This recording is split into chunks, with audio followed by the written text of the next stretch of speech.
Samachti ve'omrim li Beit Hashem Nelech. I was so happy to come to Shul today because there was a resurrection of a part of the davening that by and large, in the way in which you have found it in the average synagogue, it wasn't happening that way anymore. How so?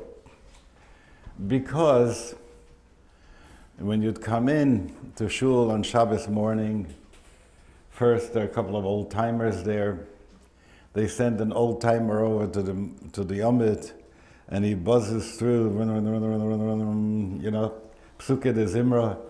Finally, so the worlds of Asiya and the worlds of Yetzirah, the action directives, where Torah flows into our lives, and the place where we get excited over God, that was sort of... Finally, the cantor would get up and say, Shochenad Morum, etc. And then it would begin as far as the service is concerned. Baruch Hashem, we are resurrecting the body in Birchot HaShachar. And it's so beautiful to see how people get into their body and dedicate the sight of the eyes, Pokeach Ivrim, Zokif, Kefufim, the stretch and everything else, and we are in the body. And then for all the time that it says, praise God with the drum and with the dance, and people were saying that, right? What was happening, it wasn't happening in shul, a drum or a dance or something like this. So for this, I'm very, very grateful. Baruch Hashem, Shechianu v'kimanu v'gyan lazman hazeh, that I lived to see this being resurrected and brought back to people in davening. There is another area which needs some great, great work. And I feel like Jacob, when that night he had to go across the river and pick up the last bits that he left there. So before I can go on up with the ladder and deal with things that come at the end of life, I feel that the Pachim Ktanim, there are a few containers, small containers, that haven't been recovered yet. And it turns out that this one happens to be a biggie and not just a small one. It may look small, but it's a biggie. Let me spell that out.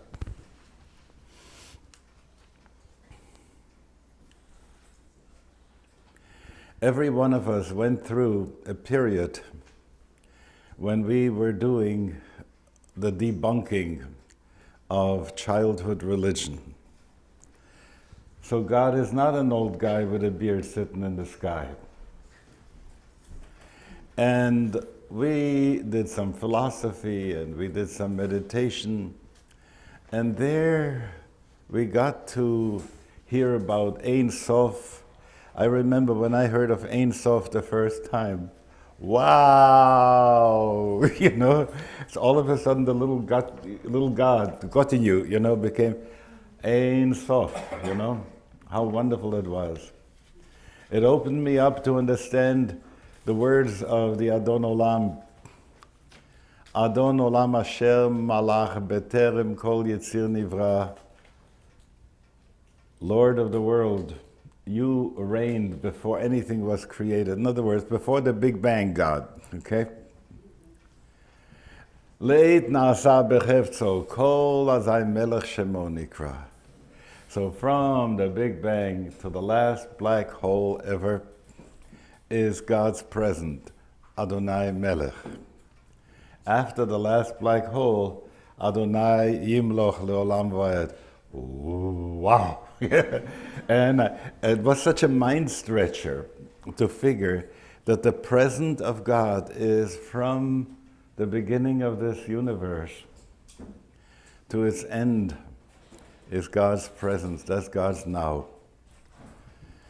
And that mind stretching helped me a great deal, to the point that I got to see that when we talk about the ofanim, the wheels, that instead of thinking Ezekiel saw a wheel way in the middle of the air, another sort of a windmill there, you know, I got to ask myself, who are the wheels? And I figured they are the planets.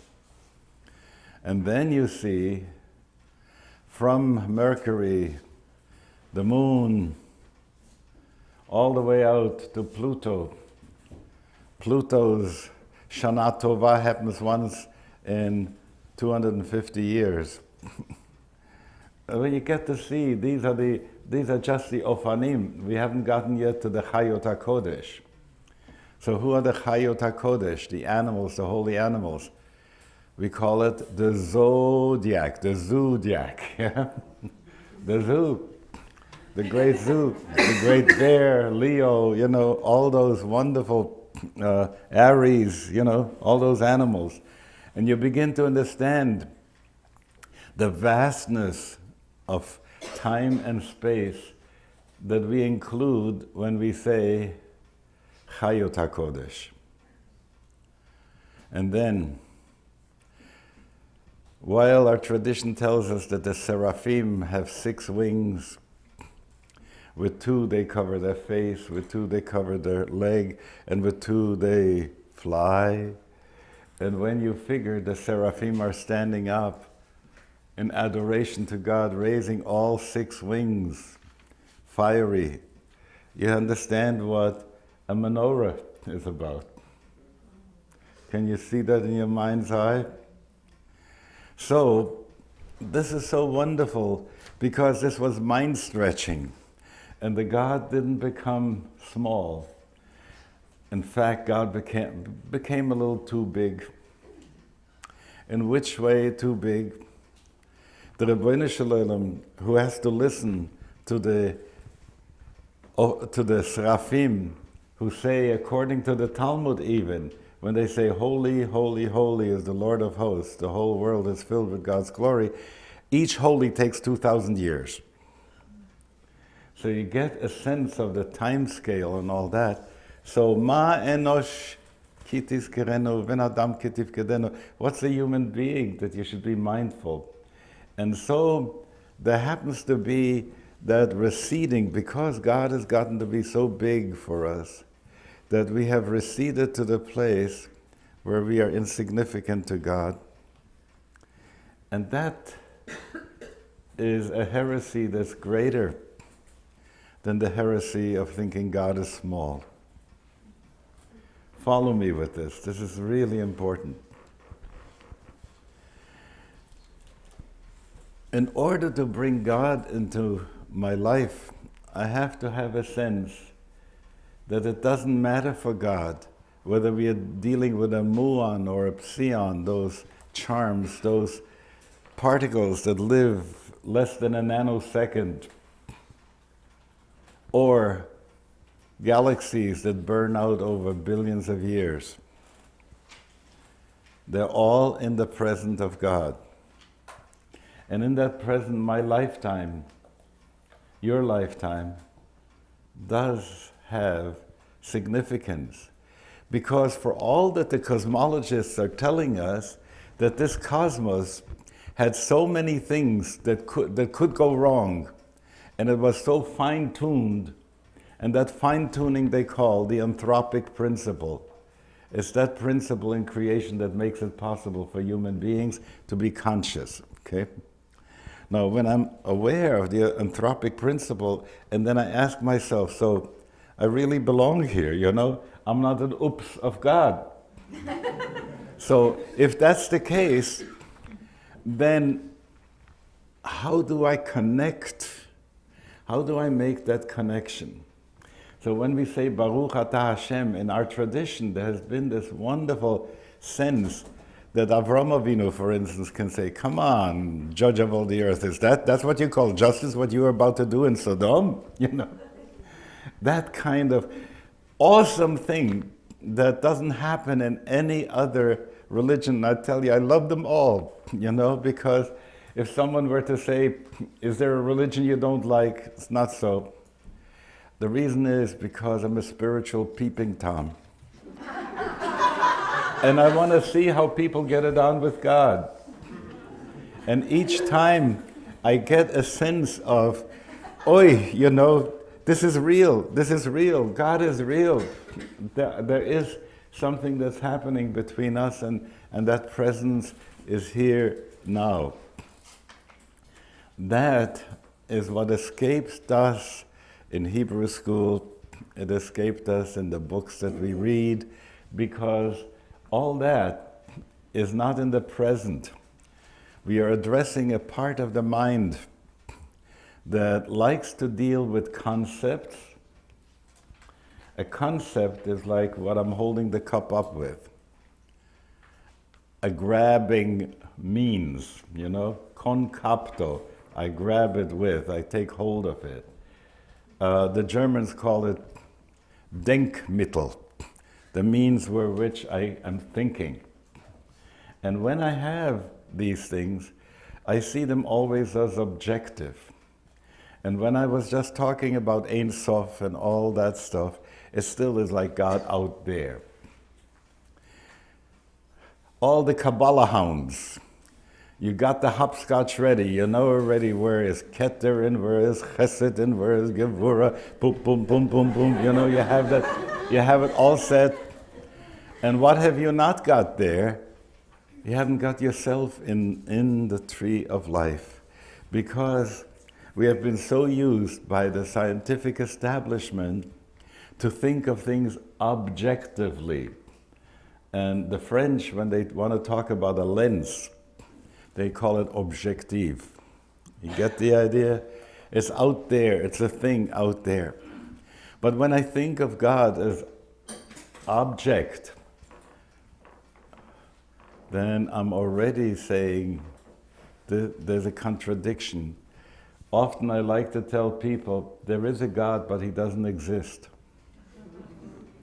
If by existence you mean something outside, if by existence you mean something that's an object, that is in the accusative, that you can touch, see, that's out there, the answer is, doesn't exist. But if I ask, go into being, I go to the place of the nominative, the totally intransitive part, that which is the innermost of the innermost. And there, we are not talking about existence, we talk about pure being. So, we have gotten to the place that we realize that we cannot think of God as objective. Good.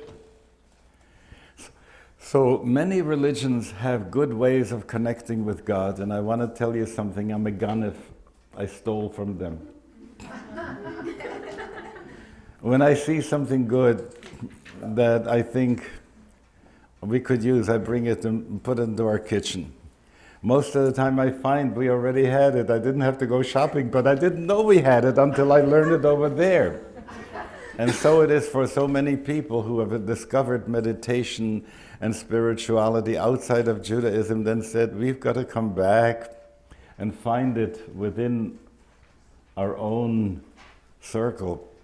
And so Baruch Hashem we have, and I went in Gamvet, and it's all true. But there is one thing that the others don't have. That is the notion of covenant. I need to spell this one out. In Islam, I'm supposed to surrender totally to God. Aslama. Allahu Akbar. Allah is greater than I am. And therefore I put myself at the service of Allah. And that's all that I can do, because Allah is not a begetter and Allah is not begotten. As it says in the Quran, Lam walad wa lam yulad, neither a bearer giving birth, nor one who is born. If I go to Christianity, and by this I don't mean Matt Fox's Christianity, okay?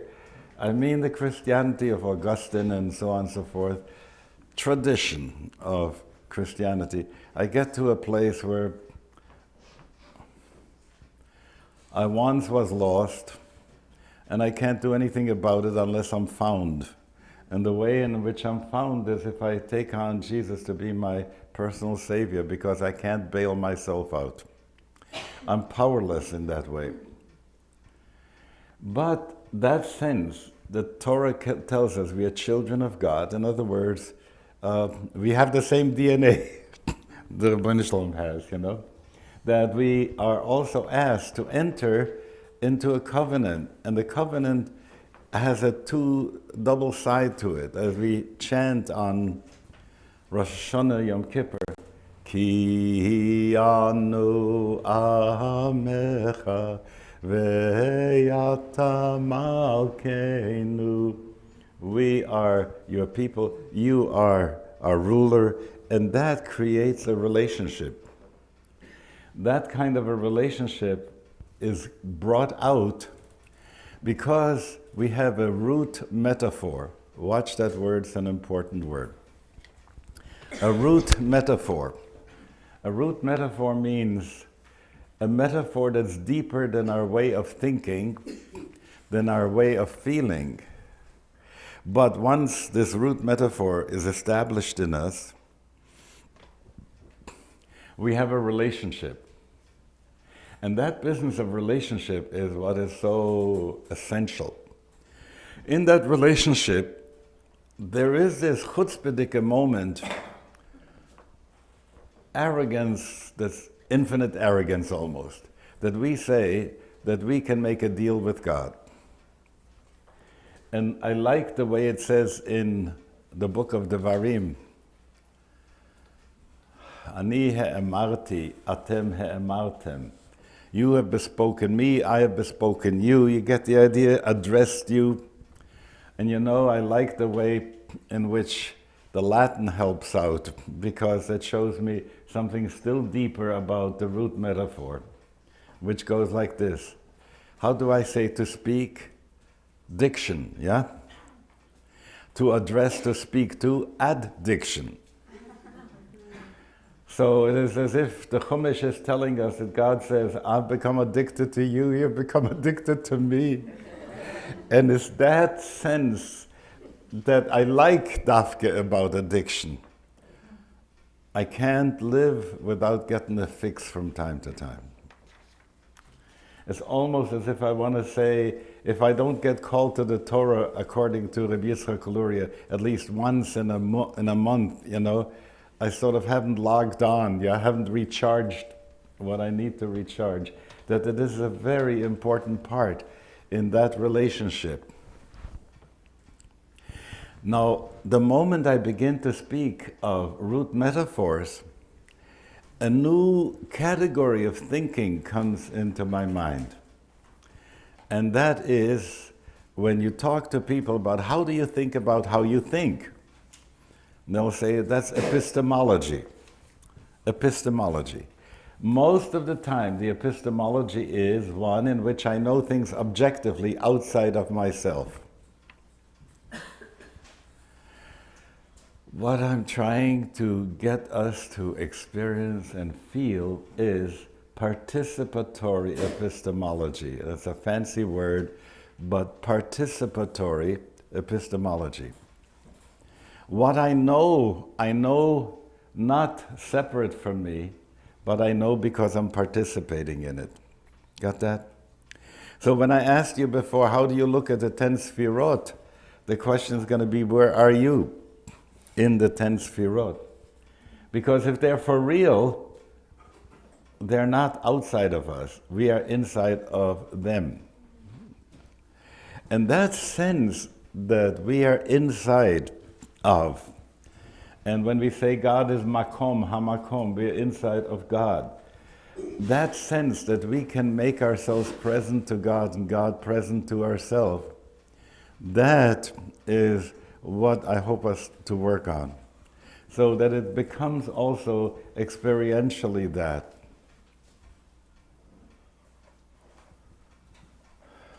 It's so strange. If I were to talk about Barry Barkin, Alta Barkin, and start describing him and say all kinds of things as if he isn't there, After a while, it would be such an insult. What are you talking about? I'm right here, I'm right here. Why do you ignore my presence?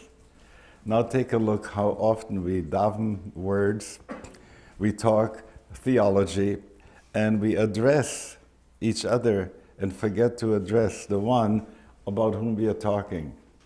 So the best way of doing theology would be saying like this: Dear God, let me describe you a little bit to those people who are here. You get the idea? It's like getting the sense of being nochach penei Hashem, in the presence of God. That part of placing oneself in the presence of God is such an important thing that without that, if that's going to be missing, it's all going to be, how would I say? I'll say it in a gross way. Fritz Perls used to talk about different rungs of shit. He would say there's chicken shit, there's, what was the other one? Finally had elephant shit on top, and I want to add another madrege, angel shit. That is to say, when people do the kind of talking that is the Sfirot, Atzilut, this and that, and there isn't a sense of being in touch with that. Do you see what I'm saying? Then it's empty words, empty calories. And so that the point in which they begin to make some sense is to be able to say, what I'm talking about, I'm in touch with.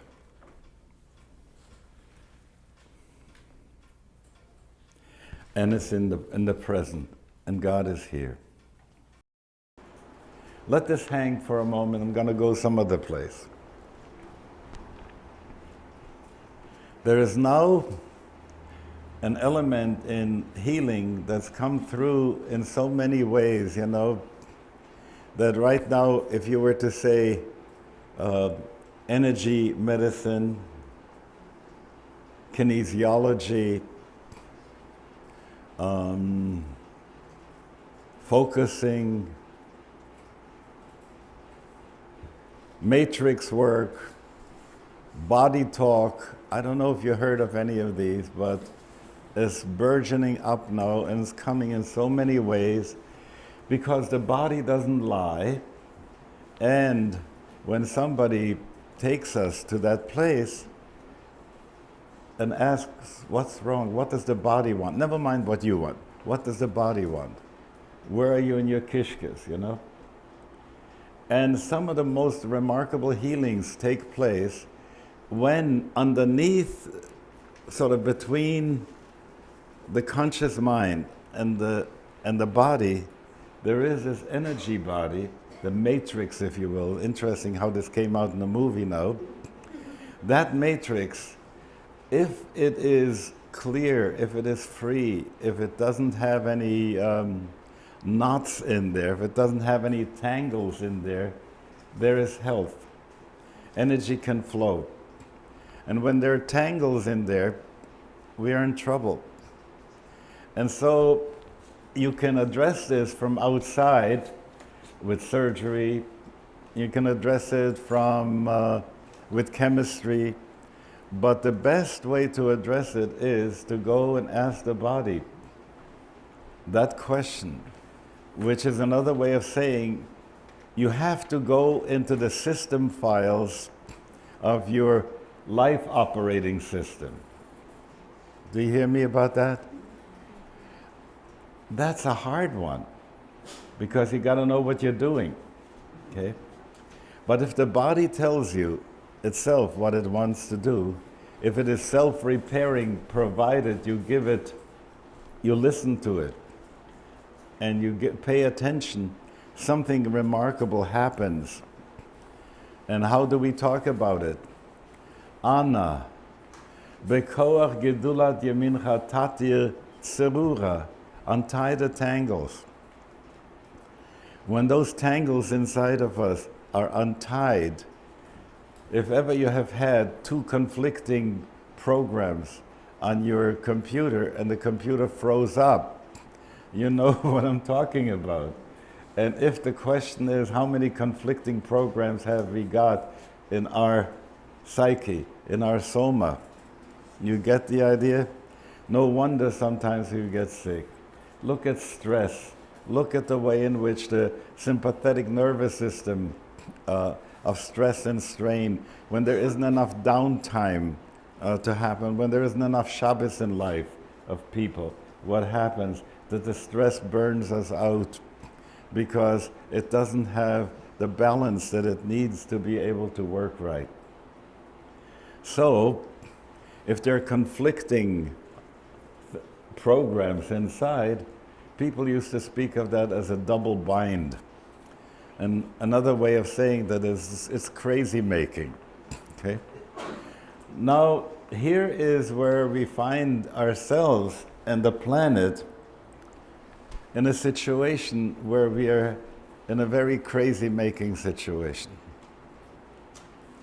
Let me go back about 100 years ago.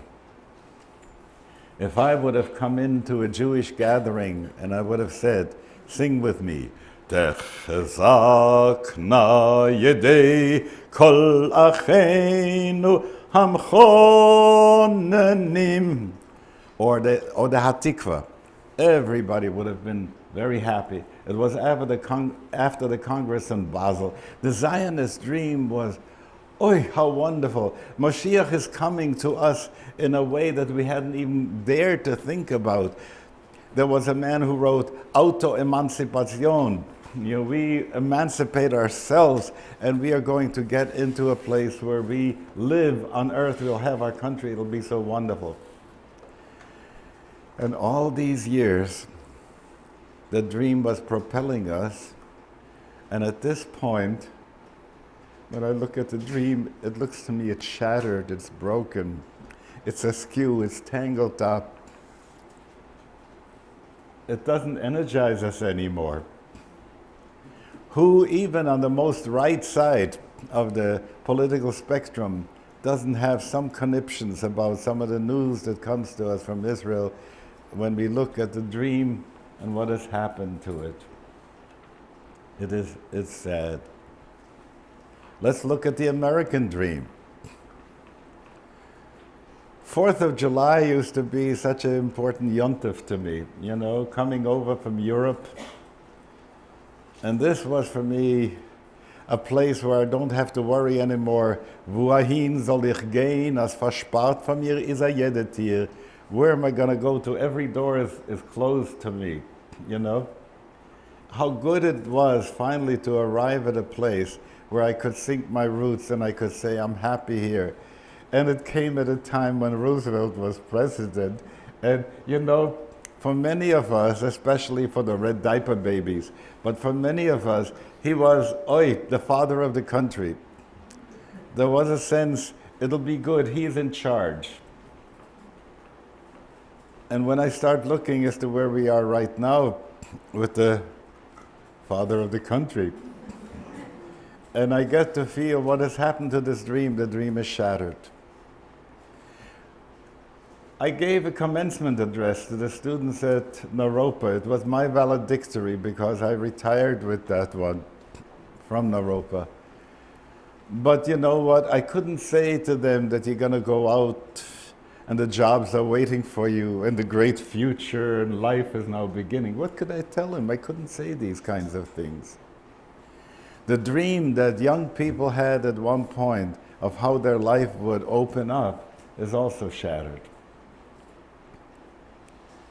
What is in its place? Look at how much of the media have put us into a trance. The news, the spin that they put on things, the movies you go to, so much violence. Violence is kosher, you know. A couple of loving people in bed with each other is not. What a crazy society this is and what's being pushed at us. And They're using all the worlds, all the other worlds, to make us have scarcity in the world of Asiya. Let me spell this one out. Imagine I have a car, it's running well, the people in Cuba have been running the cars from the 1950s and still are running them. Every few years, we have to buy the latest model. Why? Because the advertisement is if you get the latest model, you're gonna get the girl that's next to it. There is always like the operative conditioning, operant conditioning there that keeps promising us something that is in other worlds. That if we spend $30,000, $40,000, we're going to get it in this world. And you begin to see that the needs that we have on other planes, if I seek to satisfy them on this plane, I get into trouble. Reb David Zeller loves to talk about it this way. He says, when I was a baby, I was hungry. My mother took me to her breast, and I could relax. When I was confused, upset, she took me to her breast and I could relax. When I was afraid, she took me to her breast and I could relax. And now I've grown up. And when I'm hungry, I go to the fridge, and when I'm confused, I go to the fridge, and when I'm upset, I go to the fridge. You get the idea? It is what was able to happen on one plane because Mother gave me all the other things of the other worlds, but the fridge does not. And so we get into a situation where we have scarcity on this plane because we don't know the other planes exist, and we don't know how to create satisfactions for ourselves on other planes. So we take always the substitutes that are being offered on this plane. And there isn't enough to go around to feed everybody on this plane if we have to find also the substitutes for other planes here. But given that we are learning a discipline of being able to say, in which world am I hungry? And when I know that I'm hungry in the world of Yetzirah, I call a friend and talk to the friend. I spend some time with my beloved. If I'm hungry for the world of Bria, I take time out, I read something that enlarges my mind, that feeds me ahas that I'm hungry for, insights that I want. And when I'm hungry for atzilut, I don't have to go anywhere but inside. There was a great Rebbe in Jerusalem. He was the Slonim Rebbe. And he published a series of books that are called Netivot Shalom, Paths of Peace. A friend of mine sent me, Rabbi Akiva Mann, sent me a copy of that book. And I started to devour it. And I wanted to get the rest of the books. And I wanted to meet him. Because sometimes when a person writes an idea and wants to make sure this idea goes through, everything else he was just teaching one thing. And the teaching goes like this. How could I be close to God, to be in Dveikut, to be logged on, if you will, to be in the network with God? And he says, for that you don't have to work hard. Because you're constantly being created. You don't make your heart beat. God makes your heart beat. You don't make the nerves in your brain give you consciousness. God makes that happen. You're constantly in touch with the Creator. You don't need anyone to put you in touch with God. The only thing is you are not aware of it. So you have to work on the awareness. So he begins, Da'at kanita mechasarta. If you have acquired awareness, you don't lack anything. But if not, deya chasarta ma kanita. If you lack awareness, what do you own? You have nothing, okay? So I read his book, and I asked a friend of mine to make an appointment for me so I could go and see him, and this was about 5 years ago. I went to mikveh, I prepared to meet him, and I came in, and his gabbai was standing next to him, a frail old man with beautiful eyes, and he gave me that no, you know, what is it that you need, what is it that you want? And I said, Rebbe, I came to ask of you an act of kindness, a gemilut chasadim. And he looked, figuring most of the time when you ask a gemilut chesed, you know, it means money, yeah? So he looked at me and I said, all I want from you is that you should say the pasuk, וידעת היום והשבות לבביך כי אדוני הוא האלוהים בשמיים ממעל ועל הארץ מתחת אין עוד. That pasuk, which says you should know today, is not enough here. והשבות לבביך, put it to your heart, that Hashem, He is God, in the heavens above, earth below, nothing else exists. I wanted him to say it with his kavanah. He turned to his gabbai and he said, and smiled, "Ot, das ist ein Yid, was versteht meine Sforim." This is a Jew who understands what I wrote about, okay? Then took my hand and put it on his heart and talked to me for about 20 minutes. It was such a wonderful thing. If I could give over to you the vibe that I got at that time, I would like to do that. And what would happen would be that then we could close our eyes and we would have no trouble to place ourselves in your holy presence, God, knowing we are out of the bubble of our ego, facing you. Shiviti Yud Hey Vav Hey Lenegdi Tamid.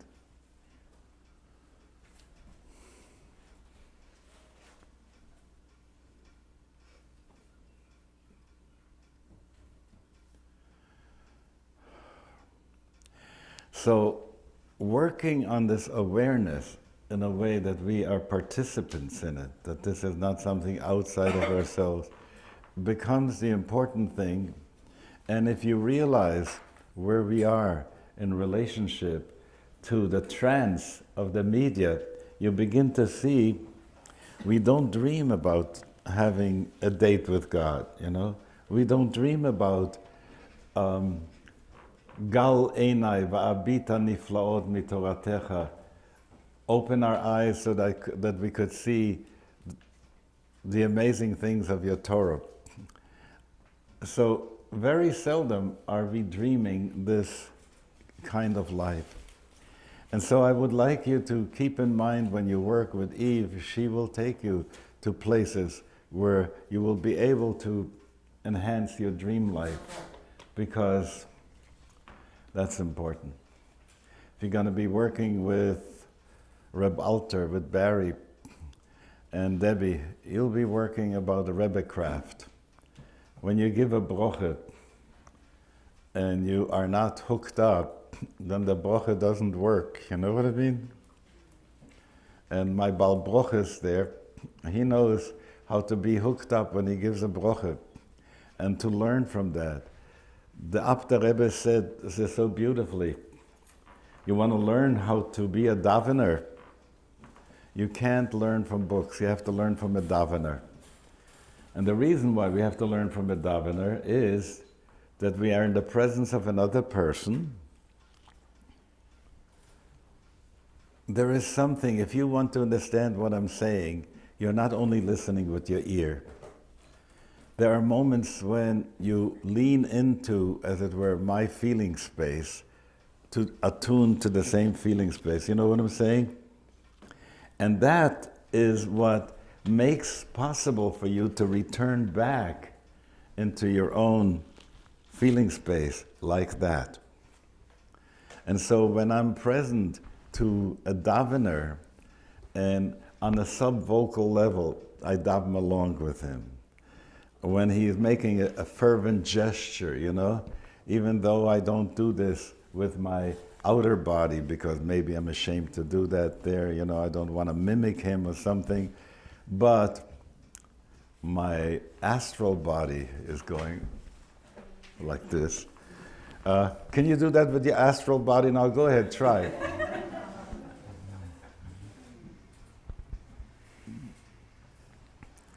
Amen. Okay.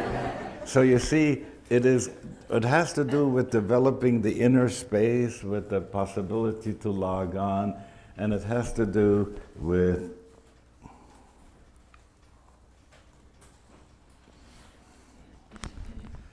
getting to that place where our longing is.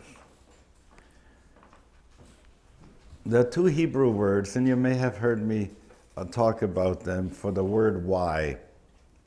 There's one word that is madua, and madua asks the question, madua. I want to know its cause, okay? There's another word for why, which is lama. To what end? Lama. What for? And lama is asking the teleological question. It is asking the question of the tachlis. What am I looking for? So, madua answers what pushes me. Lama answers what pulls me. And I want to say that some of you are here because something pushes you, but the majority of you are here, and the majority of those who are here is because something pulls you. I want to talk about what pulls you in a bit.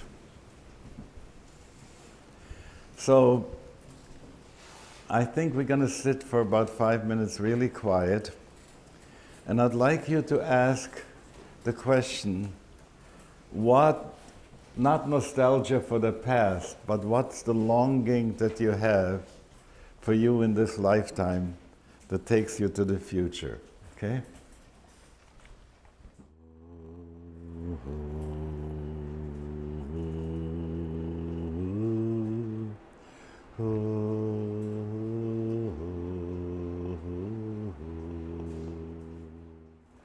Reb Pinchas of Korah said, there's a sentence that says, Nishmat Shaddai Tevinem, the soul of God gives you understanding. So he asked the question, how come we have a soul for 60, 70, 80 years and we're still stupid? This Chabadnik once said, aren't we Chabadnikas? We have Chochmah, we have Bina, we have Da'at. Oh, if we only had a little Seichel besides. So, here the problem is that the soul doesn't like to repeat anything. It likes to be unique each moment. And in order to learn, you need repetition. In order to remember, we need to re-remember so we could remember. Otherwise, it's very hard to pull out a memory.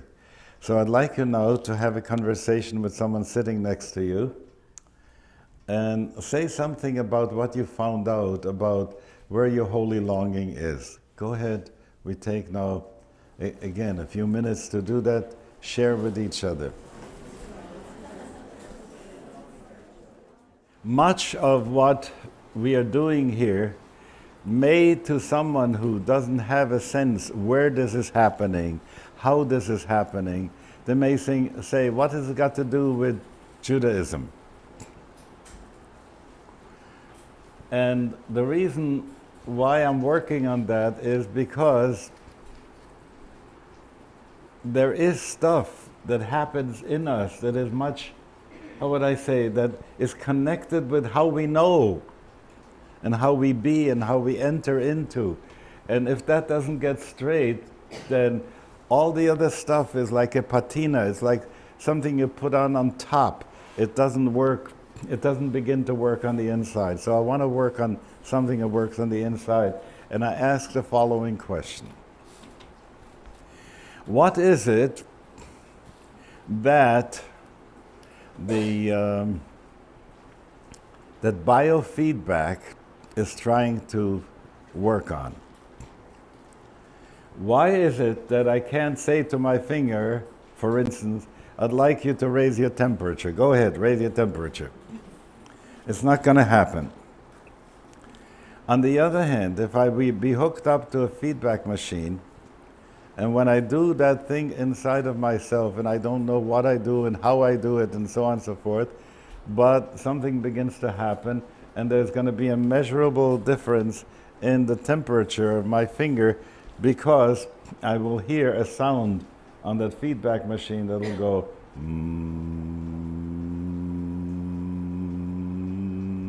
and as the sound goes higher and higher, that thing inside of me that I don't know how to manipulate, meaning to move it around with my hands, that thing is going to get activated somehow. And how come I don't know more about it? Because in that realm where dream, symbol, archetype, where all these things are that I want to be teaching about, there aren't enough words. It doesn't mean that you don't live there. Because, I give you an example. Somebody says something that hurts you. And very often, the response is anger. But wait, it wasn't anger, it hurt you. So if you could go back to the place where the pain, where the hurt was, and stay with that, rather than push it over to Jurassic Park and get angry, to let the reptilian brain take over, you know, and go and attack back. If you could sit with the pain, with the hurt for a while, and the heart would be open, could you imagine what kind of a response you would make, how different it would be? Now take a look what's happening in Iraq and in Israel, the Middle East, and all the trouble spots on the planet. We are in that kind of a place. People don't have the sophistication to recognize what is going in that murky realm, in that deep murky realm, in which, how would I say, the ground from which we become conscious is there. I give you an example. Sometimes we talk about hormones, and I hope you remember when you were in the late teens. And everything that you saw had something to do with libido, with Freud. Okay? Why was that? Because the matrix was flooded with libido. So therefore, all of our perceptions that we have were moved in the direction of our libido. And what does that mean? That the foundation for the consciousness that we experienced at that time was in that place. Now, can you understand why it is necessary, if we want to get enlightened, if we want to get holy, if we want to get to another place, that we have to have access to that place inside of ourselves, which is the matrix of the consciousness on which we will build anything that we do. And that's the reason why I was talking about dreams before, because the dreams are the things that do it. And dreams operate in a realm that is called the imaginal realm. The imaginal realm. Sufis like to talk about it as Alam al-Mithal. The Hebrew would be a translation of Olam HaMashal, the world of where the analog is, the Gestalt world, if you will. It's in this world that a lot of stuff is happening. The problem is that we don't have enough words. And if we don't have words, we ignore that world. We don't spend much time in that world. because it doesn't have markers that interest us. So if you could imagine then that tonight before you go to sleep, you ask yourself to run, if you will, the tape of your feeling journey of this day, okay? Not the mind journey, not the action journey, but the feeling journey, where you were today. The conversation that you had before with people, the feeling that you had when certain ideas were mentioned and you said, yes, it sort of lit up for you. Yes, I thunk that before. I really, yes, that's important to me, okay? And so you have highlighted that in your feeling place. And to be able to go over that in feeling is so important. There's a book here by Reb Menachem Eckstein. It's been translated from the Hebrew, and Reb David Zeller wrote a foreword to it, and I'm trying to get hold of the Hebrew original. In that book, he speaks about the use of the imaginal faculty, the koyach hadimyon, the koyach hatziyur. When I go back to the teachings of my Rebbe Yosef Yitzchak, he would, despite the fact that he was paralyzed, he wouldn't drop one single adjective in a story that he told, because he was coloring it in so much that you couldn't help but feel it.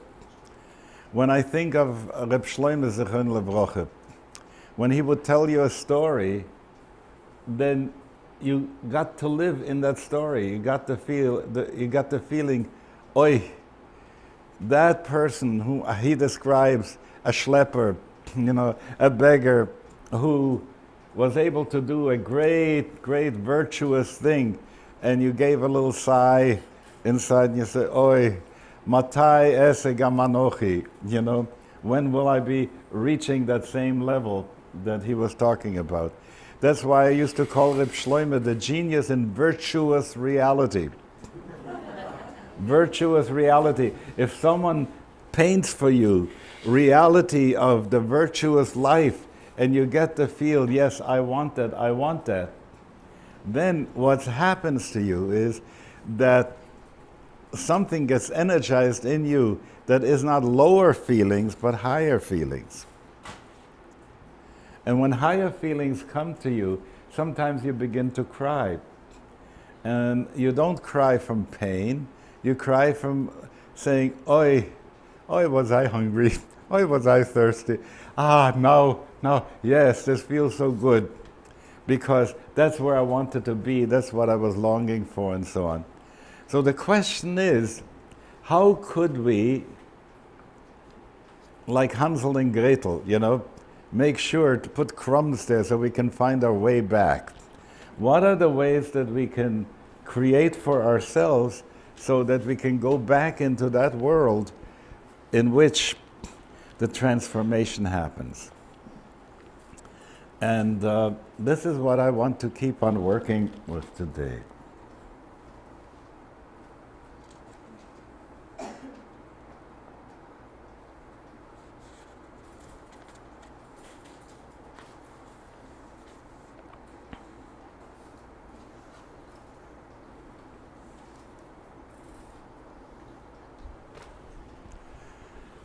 The problem of visiting that world has to do with how much anxiety we can bear.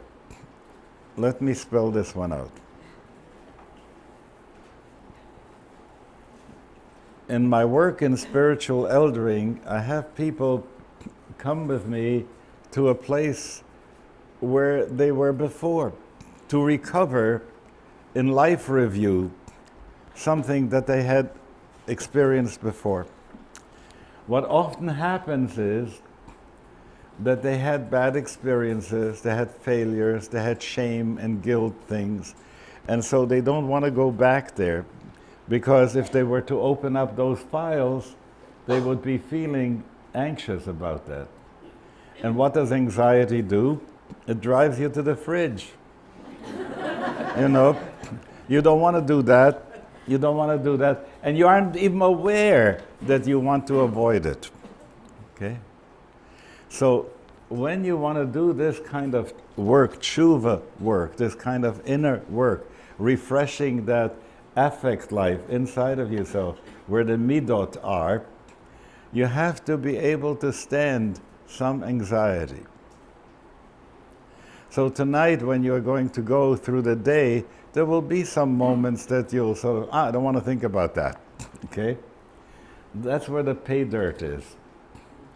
So if you can go to that place and say, let me breathe. All right, let me watch that again. I can see what my contribution to that bad thing was. I can fix that. Next time it's going to come up, I'm not going to be reactive and automatic.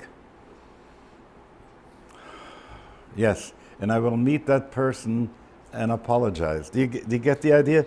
I've just described to you a kind of a process that happens when we go into the affect world. And in the affect world, there are always some dragons at the threshold that don't want to let you get in. When it comes to enlightenment, to the great insight, there are dragons that are waiting there. And sometimes the dragons keep on saying, if you take one more step, you're going to die. You know? That's ego talking. And I want to say that sometimes when you study Chassidus, it says you have to be mevatel the yesh. You have to destroy, as it were, the something. Bitul hayesh is a good phrase, but not a perfect phrase. I like a lot better to be able to say, not get rid of your ego. My ego is what has kept me to the place that I'm sane, that I'm still operating in the world. It's really a good manager. It's a lousy boss. You know, it's a good manager, it's a lousy boss. So what does the ego have to do? The ego has to get into a place where it becomes more translucent and more transparent. Get the idea? Bitul hayesh doesn't mean that I have to destroy something. It means only that I have to remove the opacity that's there so that the divine light can shine through. If you get that really, then you'll see how you don't have to worry so much, because the anxiety comes on, I'll be destroyed. But if you can say to the anxiety, you won't be destroyed, you'll be ganz, it'll be okay, schreck sich nicht, just become transparent, let the light go through. Remember when that psalm this morning when we started, you have scanned me. When you say Asher Yotzer in the morning, the blessing of over the body, and you get to the sense you're being scanned, you know, like a CAT scan, you're moving through the machine, the Rebbeinu Shalom is scanning you from the top to the bottom, from the bottom to the top, and everything is galui v'yadua. I'm not holding anything back. It is such a healing thing, and I get in touch also with more and more of what happens in that inner life that really motivates me. The emotions are the ones that motivate me. They are the ones that keep me going. And so the question now is, sometimes you say the mind creates the emotions. And sometimes you say the emotions create the awareness for the mind. And while, for instance, in Chabad there's been the idea, Hamidos Hayden told us Chabad, you begin always with the mind first and then with the feelings. That is in a world where the dream world of the Hasidim was so rich. You know, it was going, I dreamt it was Pesach already, you know. You get the idea? I dreamt that on Purim I dressed myself into this and to that. If you were to read some of the dreams that were recorded by Reb Nachman or by the grandson of the Baal Shem Tov or by the Komarna Rebbe, you get a sense they had wonderful, wonderful dreams because their dream world was alive. So if you have such a good dream world, such a good affect world, All you need to do is to get started with the mind, and then the rest of it is going to follow. We are not in that same situation. We have to do a lot of repair in our affect place. And so for us, it is better to go with Reb Avram Yeshua Heschel, the Apter Rebbe, who was teaching us, Beha'ir le v'sum seichel, awaken the heart and then put your mind to it. And what happens is that there is now a group in Boulder Creek, California, called HeartMath Institute. Any of you heard of HeartMath Institute? Okay. And they're pointing out that if you have good memories, good images, that you can, at the moment when you have been upset, do freeze frame is what they call, and then go into the heart place, and from there, instead of coming up with a defensive notion, you will come up with something that is inclusive, that'll work things out. It is so amazing. So today it seems that what we need to do is get to the feeling place and not rush from one level of feeling to another level of reactivity, that's to say from pain to anger. And if you can imagine what this would be if we were to have a corps of grandparents going to the West Bank, to Gaza, and to Israel, and sit with people who have lost grandchildren, and own the pain, and own the grief that's going on. We can't, by not owning that, by not bringing it into the light, all the peace things that people will do, the road maps, aren't going to work, because they're starting out in the cortex, they're starting out in the conceptual world, and they come onto a world that has been so activated not to own the grief, but to go into anger on both sides. Can you understand why it's going to be impossible to do it? The healing has to come by healing that feeling world, because the feeling world will also heal the physical body, and it'll also heal the politics.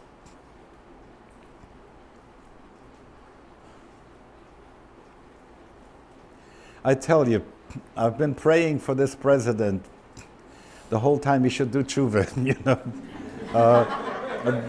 that he should have insight. And it's very hard after all this time not to get broigish on him, you know, so I have to work on my own feelings, not to put him down. But it's very, very hard. It's very hard. Why? Because I can't latch on to anything good feeling in him. You know?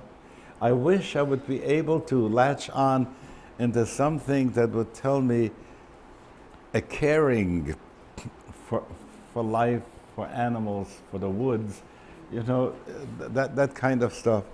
And I think that in all corporations in America, there are people we hear that are in the closet who'd like to be able to come out and say, I care for the environment, I care for society, but I'll lose my job if I own this out loud, you know. We have to change the atmosphere in this country.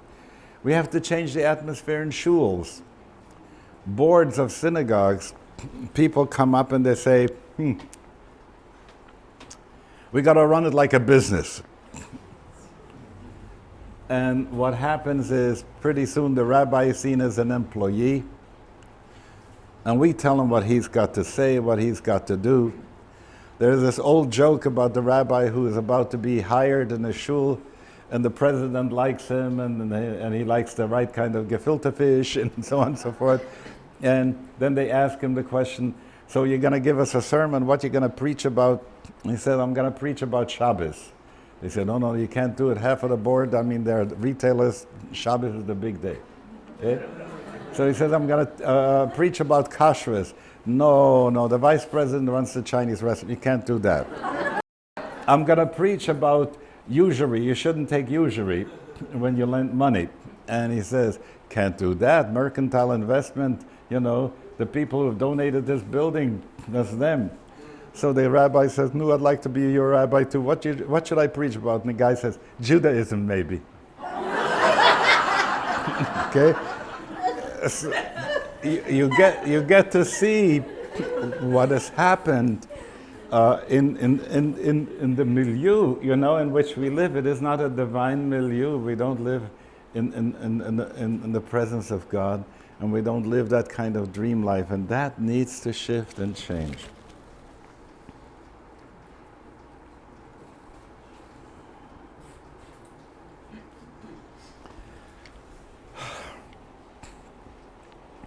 There are three important words that come up in relationship to fear in Hebrew.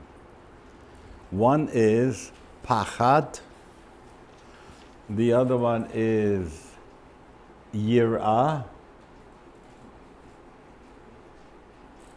and the other one is ema. And all these three get translated as fear.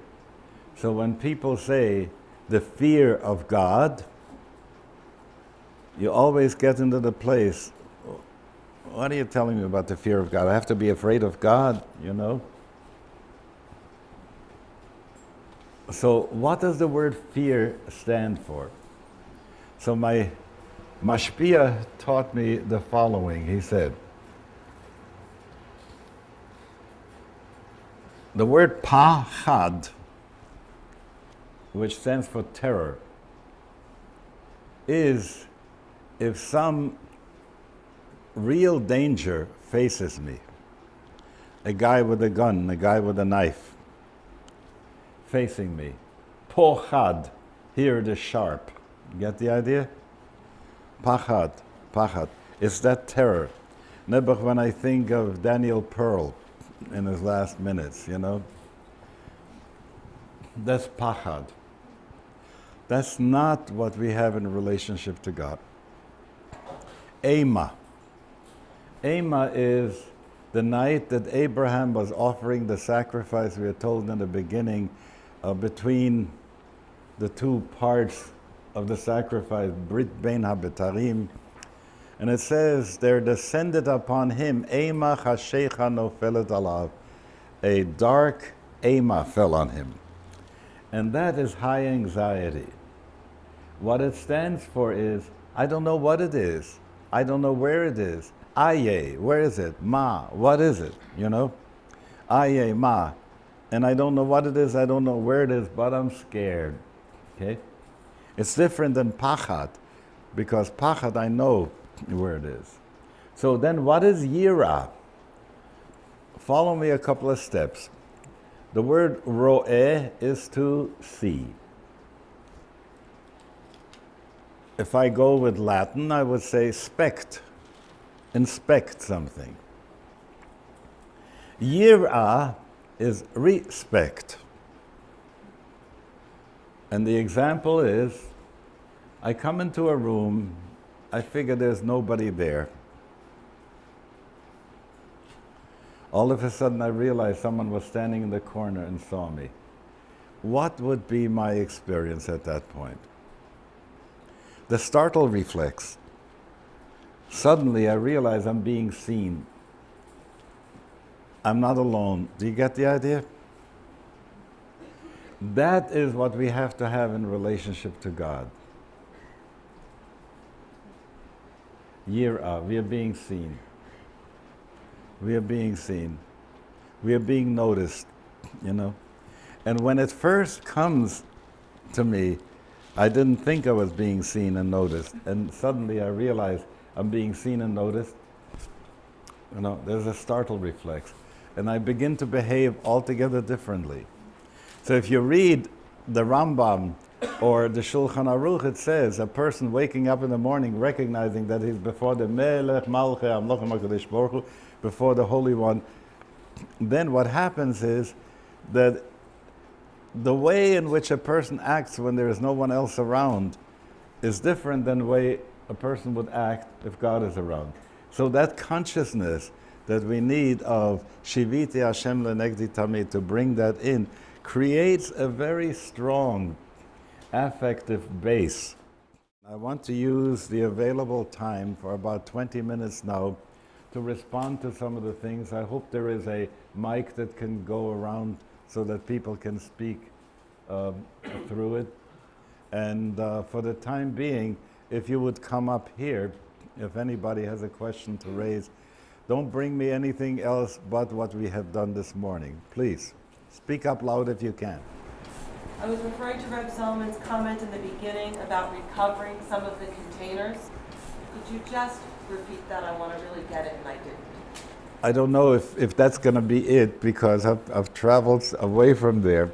But what I really had in mind is that the container for consciousness is that one that comes from the matrix that is between the body and consciousness.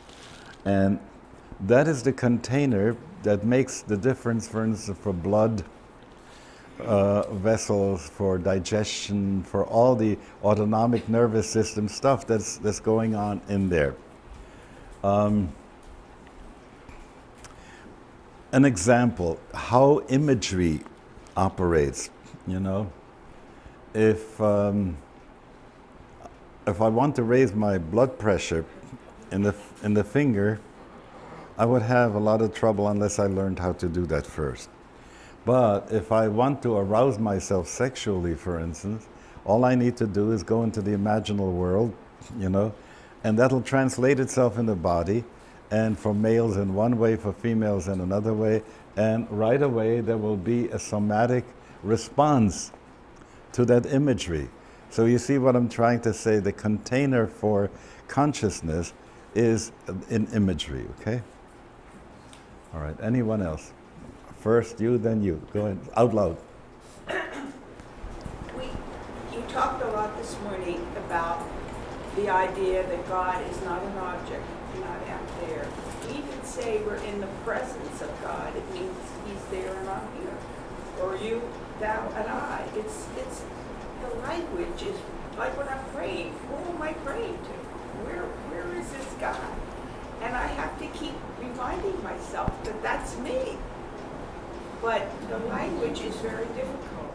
Well, let me go back for a moment to what I said about the ego, okay? There's transparent and there's translucent.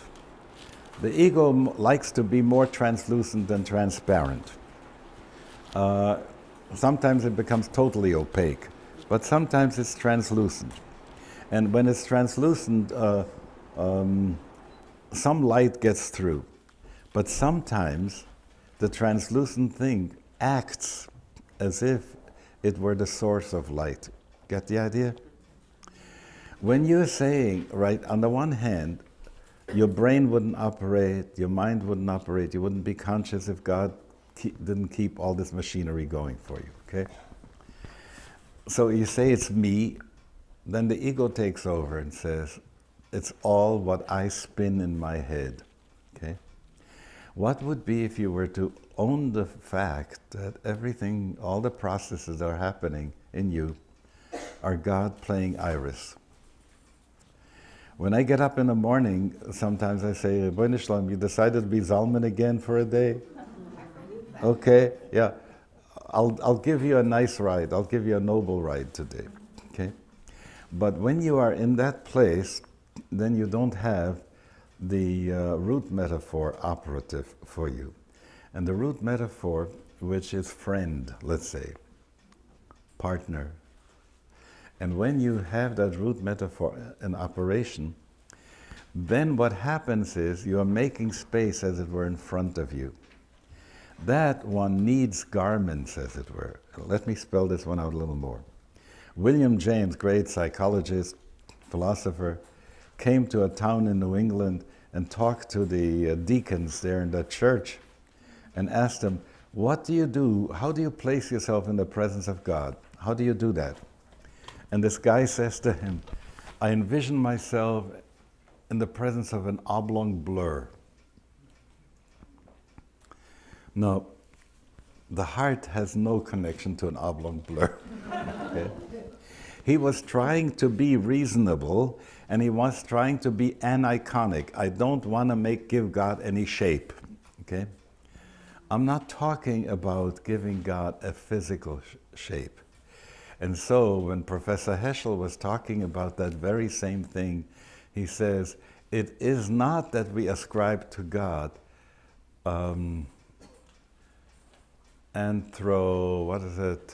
Pomorphism, but anthropopathy. That's to say that the feelings that we feel, God has them too. That creation is something that God loves us into life. Okay? That aspect of the friend, the lover, is something we put out. But it's like an altar. It becomes a God trap, as it were. It attracts divinity. And the more you see devout people in their devotional thing, you have a sense how divinity is attracted to them. And they're projecting. You begin with a projection. And when you say, Shiviti Hashem lenegdi tamid, I've set the Lord before me always, that's a projection. That projection gets filled somehow. And you get a sense, sometimes Ramakrishna talked about this, that there was a statue of Kali, but Kali wasn't there. And then he began to pray until Kali came and inhabited the statue. I can understand that, you see. And for us, it comes in the form of those names that we have for God. So when we call Hagachaman, like when the compassionate, the merciful one, we are putting out, this is the attribute under which I want to meet you, God. And what happens is, because that is not outside of God, it attracts God energies that fit that attribute. And my transactions are with that one. But if I think about this, mentally, I have transactions with the God attribute, you know, it doesn't work. But when I say, you, loving, compassionate one, I want to tell you what's bugging me, okay?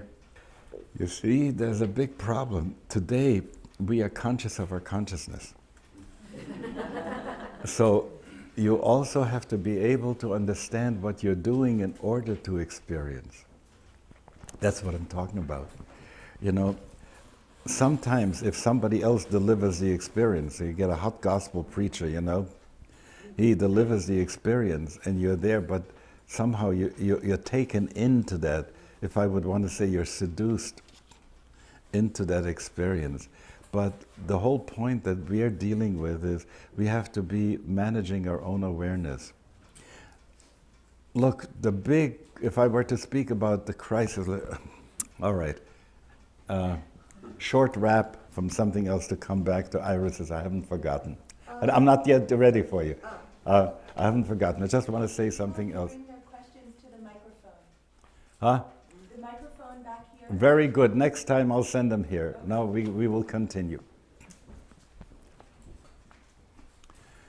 4 weeks ago, I was in Vancouver, and there was this meeting with Bishop Tutu, the Dalai Lama, Shirin Ebadi. She is a Iranian woman judge who also is a Nobel Prize winner, and Joanna Archibald, and she was representing the native Canadian Native American people there, and it was supposed to be a dialogue, but I felt that I had to raise some questions rather than offer things. And I raised the following 4 questions. What cosmology is needed now? What understanding of the universe is needed now that could heal the planet? I began with the point that the planet is very sick and needs healing, okay? Nobody is going to argue against that today, that the planet is in bad shape, we have fouled our nest, and so on and so forth. And we don't have, at this point, the right kind of cosmology that would help us heal the planet. So, I would want to say that the whole job that anybody who is involved in thinking, philosophy, cosmology, now we have to design a cosmology that will help us heal the planet. If that's not going to happen, we're going to be in trouble. Second, the people who are dealing with ethics. What are the ethics that are necessary in order to be able to heal the planet based on that cosmology? If we don't have that ethic, we won't be able to do it. What the skillful means, the upaya, the psychological things, what we are doing this morning, for instance, how do we get there that we should be able to live that ethic that would heal the planet, is the next question. And what do we need to do in transpersonal psychology and transpersonal sociology to bring about the theory that will allow us to do the work that is necessary to heal the planet? Do you get that? I got into that in order to show you that the operations that we are doing in our own mind have to be understood. Once I understand that if I can't, my prayer life is going to be dull without emotion. Emotion doesn't come from mere thinking. Emotion comes because I'm talking to you. You know, I know you. I've been with you before, and I got a sense who Iris is. So my heart is getting to Iris at this point. And what this does is that you're real, you know, and that's what I need to have with God. That kind of reality, that kind of feeling place. And most of the time that's absent, no matter what we do with the davening yet. So this is the piece that we need to fix at this point. Once we have it, we get hooked up again. We log on, as it were. And once we log on to the web of life, we can come up with the cosmology, we can come up with the ethics, we can come up with the upaya that are necessary, and so on and so forth. So that's my response. Please. Rosal, I wanted to know how we could get into our matrix. Would it be through our dreams, through meditation? How can we connect? Very good. I'll repeat the question. You're talking about that there exists a matrix, which is sort of the dream world, the alam al-mithal for our individual being. And in this world, this has to do with healing the body, it has to do with healing the world, and we have to get into the matrix of society at this point, also not only the matrix of the individual. We'll leave that for later.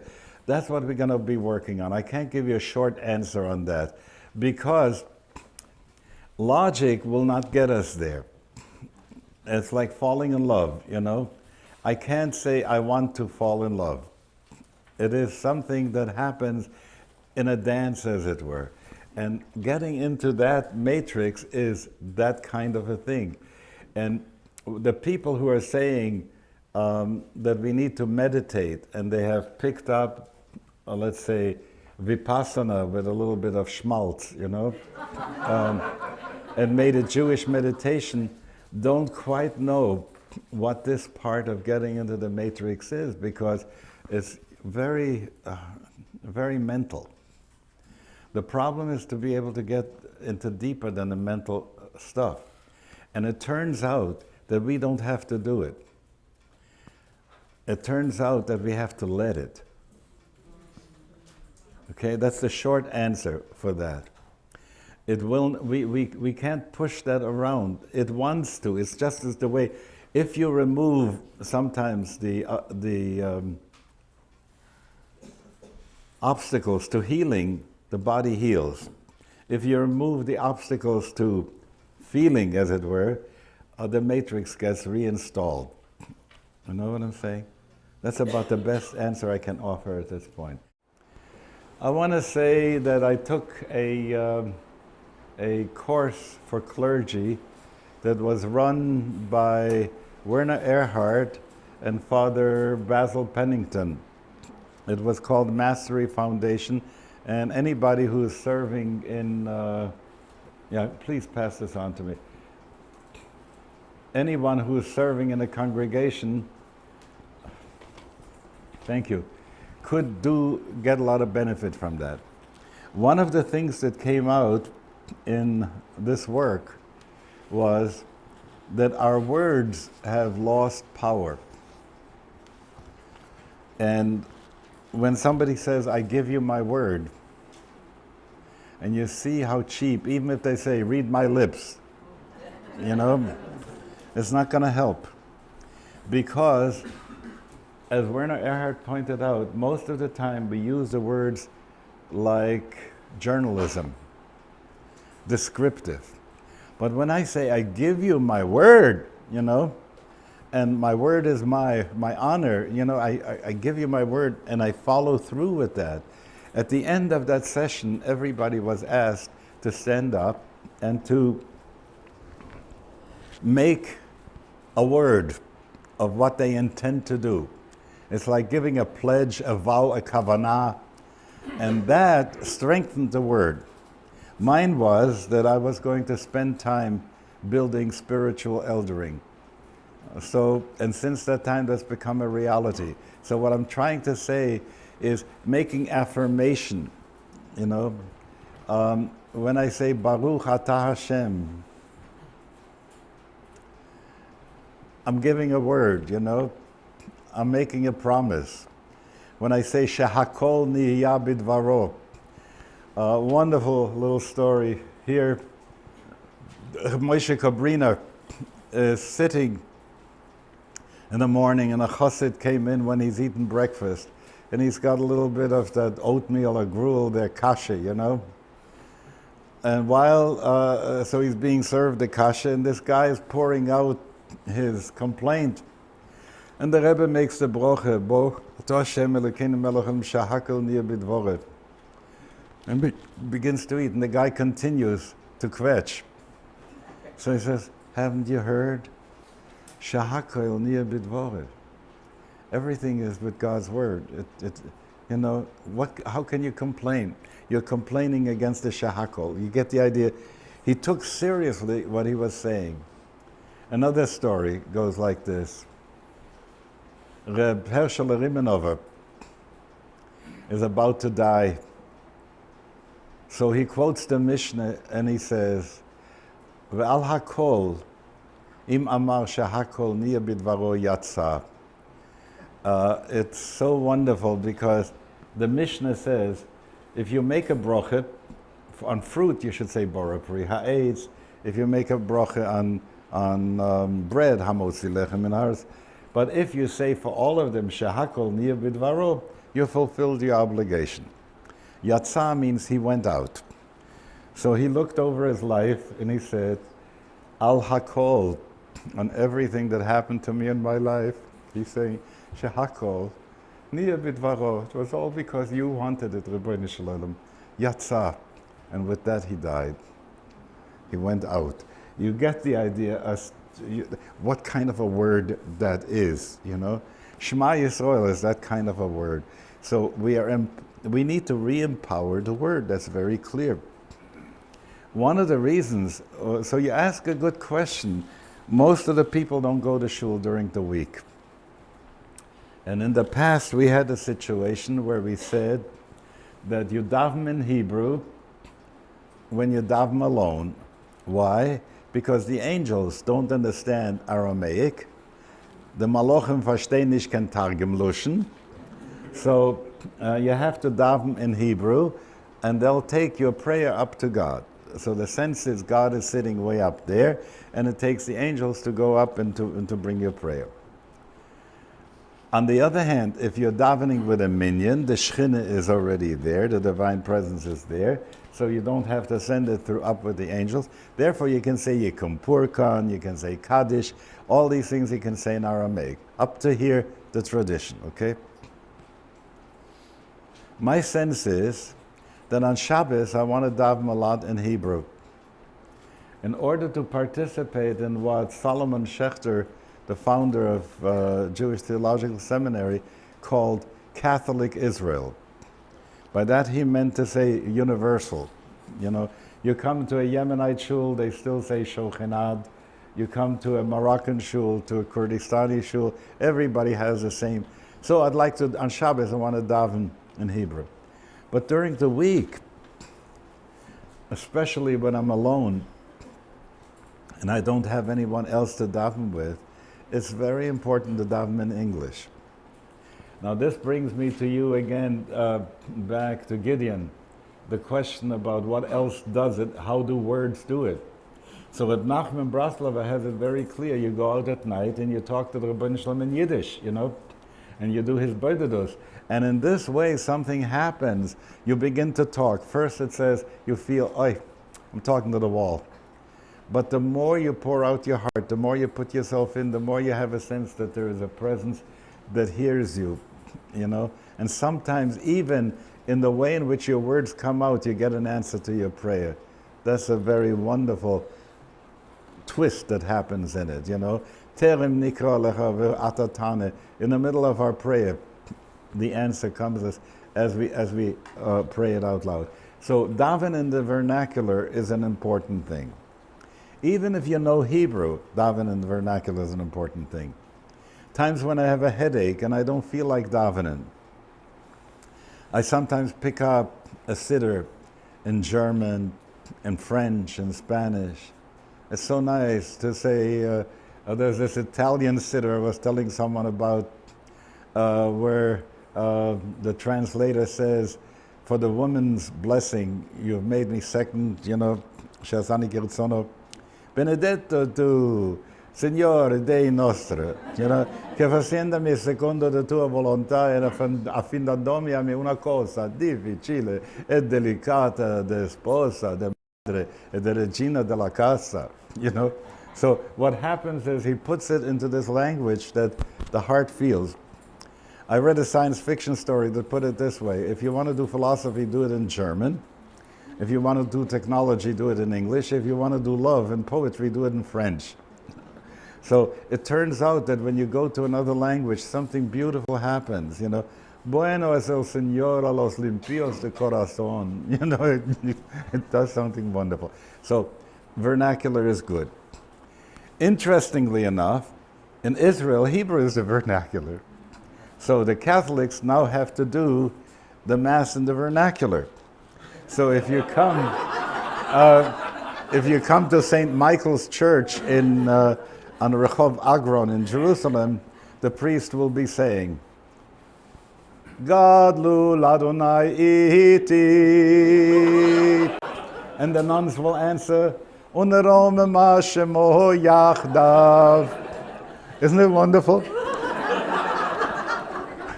It started there, it's come back home, so that's beautiful. So let me read you something here. This is in the vernacular, okay? Ahavat Olam, the one that we do before the Shema.